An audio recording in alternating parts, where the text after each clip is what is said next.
Taste the Daily.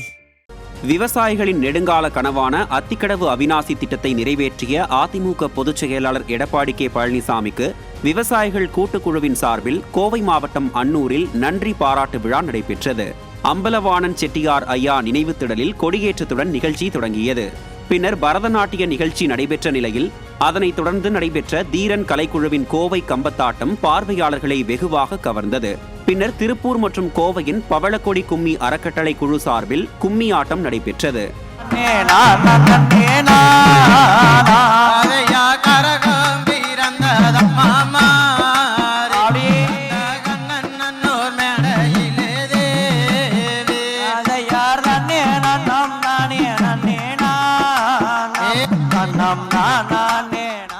இதையடுத்து புரட்சி தமிழருக்கு நன்றி தெரிவிக்கும் விதமாக இருசக்கர வாகன பேரணி நடைபெற்றது.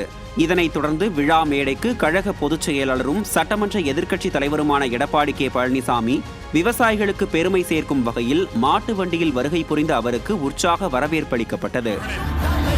பட்டி பெருக வேணும், பால்பானை பொங்க வேணும், மாடு பெருக வேணும், வீடு பொழிய வேணும், மகராசனின் வருகையாலே சொல்லேர் உழவனல்ல செயலில் ஏற்பூட்டிய கொற்றவனே வருக, நின் கொற்றம் விளங்க விவசாயிகள் அழைக்கிறோம் வருக வருக. அத்திக்கடவு அவிநாசி திட்டம் கொடுத்து செழிக்க வைத்த வள்ளலே வருக.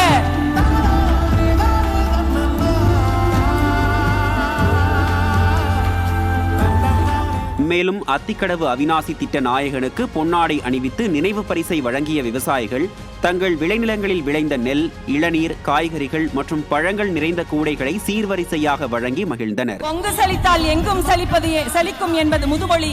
அத்திக்கடவு அவிநாசி திட்டம் கொடுத்து கொங்கை செழிக்க வைத்த வள்ளலே வருக.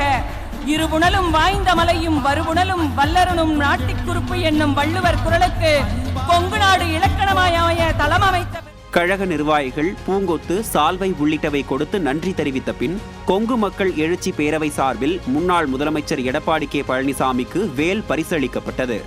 தொடர்ந்து விழாவின் நிறைவில் விவசாயிகளின் நாயகனான அதிமுக பொதுச் செயலாளர் எடப்பாடி கே பழனிசாமிக்கு மாடு மற்றும் கன்று ஆகியவற்றை விவசாயிகள் பரிசாக வழங்கினர்.